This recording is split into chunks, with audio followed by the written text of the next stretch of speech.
ಚುನಾವಣೆಗೂ ಮುನ್ನವೇ ಕಾಂಗ್ರೆಸ್ ಸೋಲು ಒಪ್ಪಿಕೊಂಡಿದೆ ಅಂತ ಬಿಜೆಪಿಯವರು ಕಿಡಿಕಾರ್ತಾ ಇದ್ದಾರೆ. ಈಗ ಬಾಲಕೃಷ್ಣ ಅವರ ಈ ಹೇಳಿಕೆಯ ವಿಚಾರದಲ್ಲಿ ಲೋಕಸಭೆ ಚುನಾವಣೆ ಗೆಲ್ದಿದ್ರೆ ಗ್ಯಾರಂಟಿ ರದ್ದು ಅನ್ನುವಂಥದ್ದೇನಿದೆ. ಕಾಂಗ್ರೆಸ್ ವಿರುದ್ಧ ಬಿಜೆಪಿ ನಾಯಕರು ಕೆಂಡಾಮಂಡಲರಾಗಿದ್ದಾರೆ. ಅಹಂಕಾರದಲ್ಲಿ ಹೇಳಿಕೆಯನ್ನ ಕೊಟ್ಟಿದ್ದಾರೆ. ಬಾಲಕೃಷ್ಣ ಅಲ್ಲ, ಬ್ಲ್ಯಾಕ್ ಮೇಲ್ ಕೃಷ್ಣ ಅಂತ ಟೀಕೆಯನ್ನ ಮಾಡಿದ್ದಾರೆ. ಅಹಂಕಾರದಲ್ಲಿ ಹೇಳಿಕೆ, ಚುನಾವಣೆಗೂ ಮುನ್ನವೇ ಕಾಂಗ್ರೆಸ್ ಸೋಲು ಒಪ್ಪಿಕೊಂಡಿದೆ ಅಂತ ಬಿಜೆಪಿ ಫುಲ್ ರಾಂಗ್ ಆಗಿ ಕಿಡಿಕಾರಿದ್ದಾರೆ.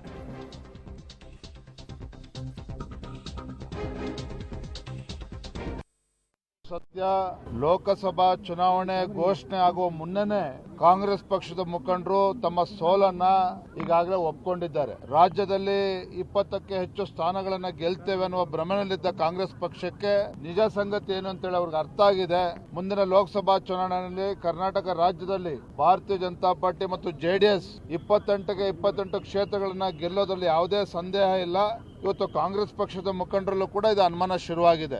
ಯಾಕೆ ಅಂತ ಹೇಳಿದ್ರೆ, ಒಂದು 3 ರಾಜ್ಯಗಳ ಒಂದು ಫಲಿತಾಂಶ, ಮಧ್ಯಪ್ರದೇಶ, ರಾಜಸ್ಥಾನ, ಛತ್ತೀಸ್ಗಢದ ಭಾರತೀಯ ಜನತಾ ಪಾರ್ಟಿಯ ಗೆಲುವು, ಮತ್ತೊಂದು ಕಡೆ ಇಡೀ ದೇಶದಲ್ಲಿ ಮತ್ತು ಕರ್ನಾಟಕ ರಾಜ್ಯದಲ್ಲೂ ಸಹ ಅಯೋಧ್ಯೆ ರಾಮ ಮಂದಿರದ ಪ್ರಾಣ ಪ್ರತಿಷ್ಠಾಪನೆ ಆದ ನಂತರ ಯಾವ ರೀತಿ ಒಂದು ವಾತಾವರಣ ನಿರ್ಮಾಣ ಆಗಿದೆ, ಅದರಿಂದ ಭಯಭೀತರಾಗಿದ್ದಾರೆ ಇವತ್ತು ಕಾಂಗ್ರೆಸ್ ಪಕ್ಷದ ಮುಖಂಡರು.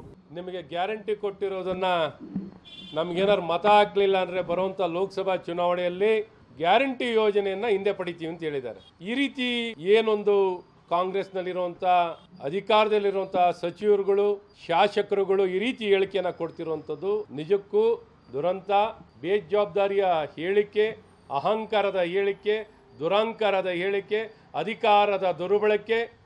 ಏನು ಕಾಂಗ್ರೆಸ್ ಪಕ್ಷದ ಇವರು ಖಜಾನೆ ಕೊಡ್ತಿದ್ದಾರಾ? ಕಾಂಗ್ರೆಸ್ ಪಕ್ಷದ ಹಣ ಕೊಡ್ತಿದ್ದಾರಾ? ಇದು ಸಾರ್ವಜನಿಕರ ಬೆವರು ಸುರಿಸಿರುವಂಥ ಹಣ, ಜನ ಬೆವರು ಸುರಿಸಿ ಟ್ಯಾಕ್ಸ್ ಅನ್ನು ಕೊಟ್ಟಿರುವಂಥ ಹಣದಲ್ಲಿ ಇವತ್ತು ನಾಡಿನ ಜನತೆಗೆ ಗ್ಯಾರಂಟಿ ಯೋಜನೆಯನ್ನು ಕೊಡ್ತಿದ್ದಾರೆ. ನಿನ್ನೆ ದಿವಸ ಬಾಗಡಿ ಆ ಕುದೂರು ಗ್ರಾಮ ಹೋಬಳಿಯಲ್ಲಿ ಬಾಲಕೃಷ್ಣ ಮಾತಾಡಿದ್ದಾರೆ. ಇವರು ಬಾಲಕೃಷ್ಣ ಅಲ್ಲ, ಬ್ಲ್ಯಾಕ್ ಮೇಲ್ ಕೃಷ್ಣ. ಏನು ಮತದಾರರಿಗೆ ಬ್ಲ್ಯಾಕ್ ಮೇಲ್ ಮಾಡ್ತಾ ಇದ್ದೀರಾ?